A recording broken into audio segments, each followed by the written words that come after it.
Hey guys, how's it going? I am going to be working on a pretty exciting project today. So I went to Tractor Supply and I picked up 2 of these cheap little plastic flower buckets. And I have an idea to do with them. It's kind of maybe going to be weird, but it might be cool. But I'm going to put them over our arbor when you first enter the property.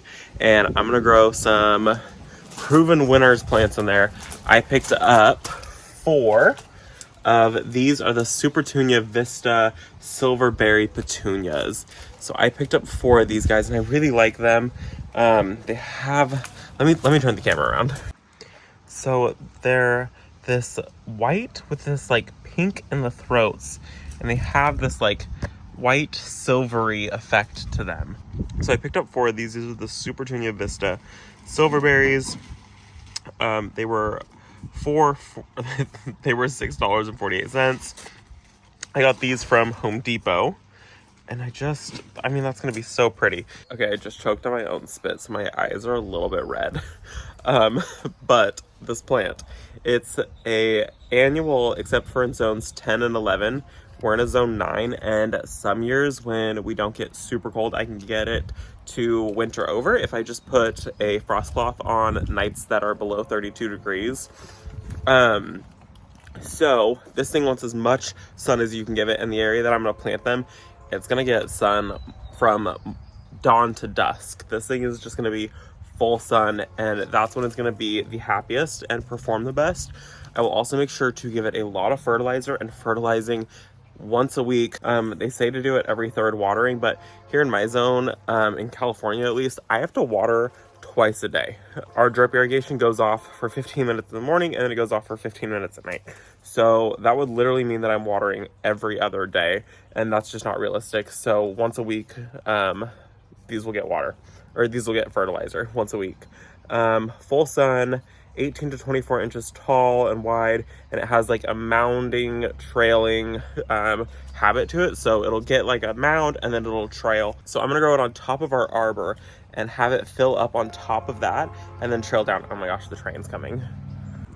Okay, so this is the front of the house, and this is the arbor that they're gonna be on. They're gonna go, I've got 2 of them. So one's gonna go in between those 2 slats, and the other one is gonna go in between those 2 slats. And I'm just gonna take these and slide them up in there. And then I'm gonna run drip, because I have drip on both sides to these pots. And so I'll tap into that, run it up the sides of that, and put them in there. And I can just see this. Like, you see the pink mound there of the osteospermum. It's a purple variety, I don't remember which kind. And then this, I plan to be a giant mound with it kind of draping down just a little bit of that silvery pink color. And I think that that's gonna be so, so pretty. So, got my ladder, and let's go pot those guys up and get them up there. Okay, so I picked 2 of these containers up. They're 24-inch black rectangle. I picked these up from Tractor Supply. They were $7.99 a piece. And then I picked up the 4 of these guys, and these were $6.48 a piece from Home Depot. And so all together in for this project, I guess not including soil, which I already have on hand, and the drip, which I already have on hand from having so much of it. So for the plants in these 2 containers, I'm at $41.92. Just so you have transparency of this project. But I do know Home Depot right now has a deal where they're doing Miracle Grow soil. It's like 5 bags for $10 or something like that. We picked up some also today for a project you guys will see later this week. And so you'd be in maybe another $10, and that would give you 5 bags, and one of these would take maybe half a bag.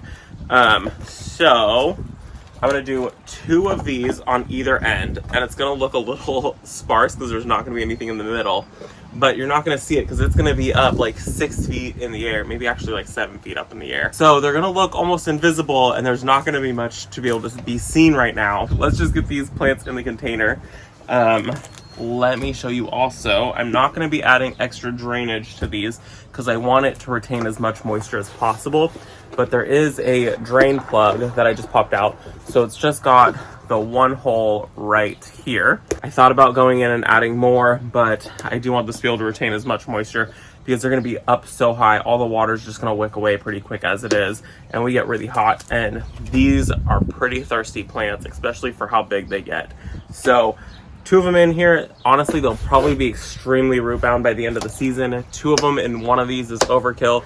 We did 5 plants last year, 4 or 5 plants 2 years ago actually, at the front of our house, and it was so beautiful. If I have a video, which I think I do, I'll pop it up now. And that was the Supertunia Vista bubblegum that we used. This year, I want to try and find them again. I was hoping to do the bubblegum in these, but I can't find them. And I found the Supertunia Vista Silverberry petunia, and you know what? We're just gonna go with what we found locally. So, like I said, 12 to 24 inches tall and wide. You want to make sure you plant this after any danger of last frost. They don't like cold at all. They're pretty dependent on the heat. Yeah, so let's get these guys potted up. Oh, and one more thing. Normally I would run the drip tubing up the bottom of them if I was putting this container somewhere on the ground. But I'm not going to run it up the bottom of it because the hole is going to be right in the middle of the arbor, and I don't want the black tubing running up the middle. So I'm going to go up the side of the arbor and have it go over, which is one of the only times in my garden you'll see me say go over the container instead of going through the bottom of it so you don't see it.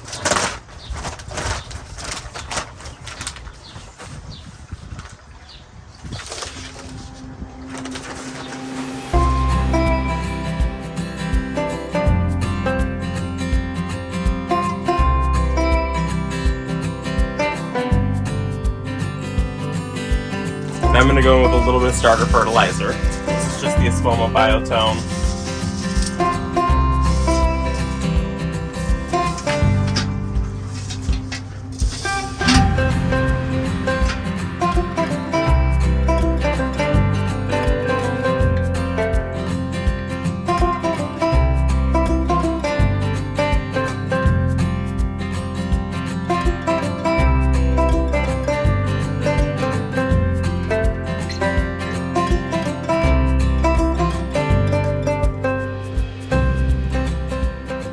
So because these guys are not fully grown yet, obviously, they still have a lot more growing to do. I'm going to go in with just a little bit of mulch over the tops of these containers.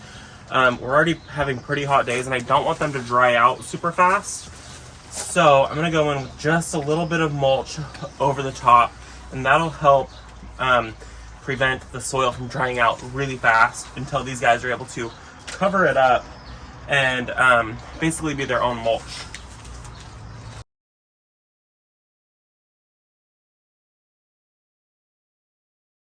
So mulching these guys over really is going to help with that water retention.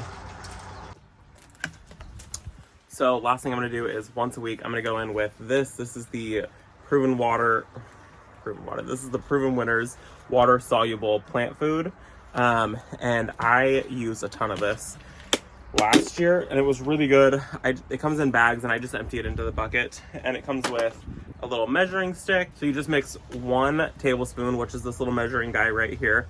It has a teaspoon measure inside and a tablespoon. I don't think you guys can see it.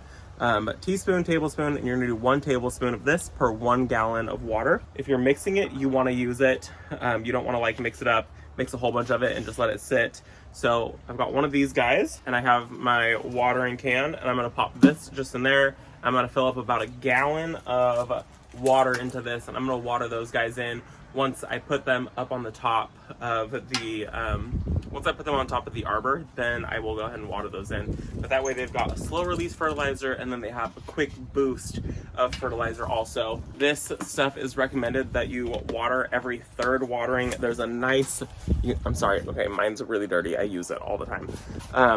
Every 3rd watering. But it also says every 7 to 14 days. So I'm sure for a lot of people that are in wetter climates, that's maybe how often you water is 7 to 14 days. But like I said, we water twice a day. We water morning, and then we water in the evening for 15 minutes. Everything is set up on drip here. So 7 to 14 days, that's probably what I'm gonna follow, is once a week, maybe once every 2 weeks. Just depends on how crazy it goes. But I use this stuff for every single one of my containers that I have on the property. I loved it. I saw a huge improvement in all of my plants using this last year, and it was pretty cheap. I'll put a link to it down below. I think I bought it off of Amazon the last couple of years, and I love this stuff. I bought like 3 of them, and this is the last one that I have. And I ordered another one, so I have one more that's totally full sitting in the shed, but you can see there's not much left in here. I love it. It's really good stuff. Yeah, so now let's go set those up there and get those on drip, and then we'll water them in and wait for these guys to grow.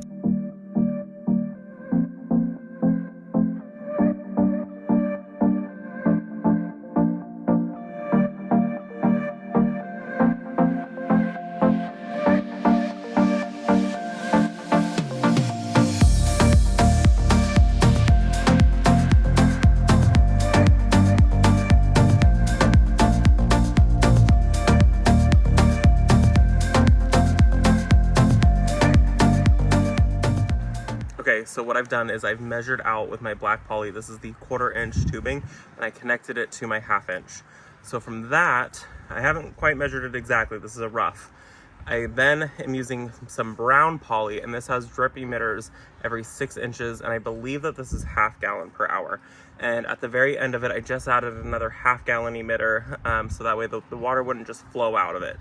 And then I added a straight coupler, and when I get to the top and I measure exactly how far I need to go, then I'll connect these two together. And then this will just be right on top watering all of my drip irrigation.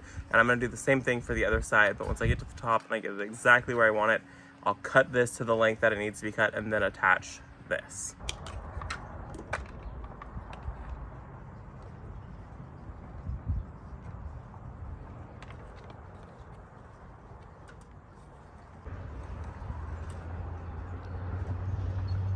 So now I have a couple of these rubber nails. They have like a little rubber grip on the very tops of them. I'm not quite sure if you guys can see that well, but it gives a little bit of a protection. So what I'm gonna do is I have a pair of needle nose pliers.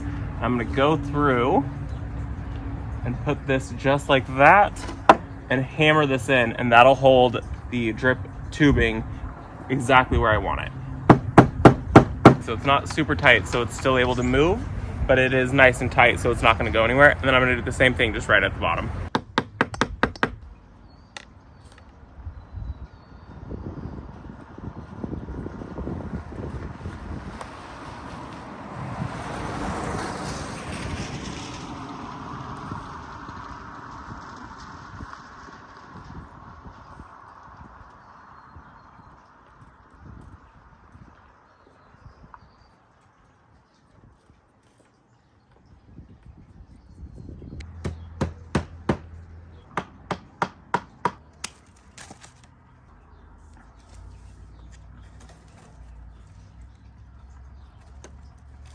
Okay guys, it really doesn't look like much, but they're up there, and I think it's gonna be so pretty. Really hoping that I can get these to grow this way, and anything that comes through these slats here, I'll try to push up and train over to rest on top of the slats. But we've got both of them in, and I'm gonna let them go down the sides there and fill in that way, and they should both come to about there to there, maybe a few stragglers. So it'll be a cool little mound up there. I think that that's gonna be so much fun. That should be really, really exciting. So that is gonna be it for this video. I'm gonna go put Lola back in her home now. I hope that you guys enjoyed it. It should be really fun to see how this turns out. I'll see you in the next one. Bye guys. Okay, and here's an update. Lola's home, but these guys have gotten, or these girls have gotten so big. They just hang out. Hi. And they're so friendly. I don't have any worms for any of them, but they all just hang out. Here's Mama. They're so cute though. They're mad I don't have worms. Sorry, Mama. Bye guys.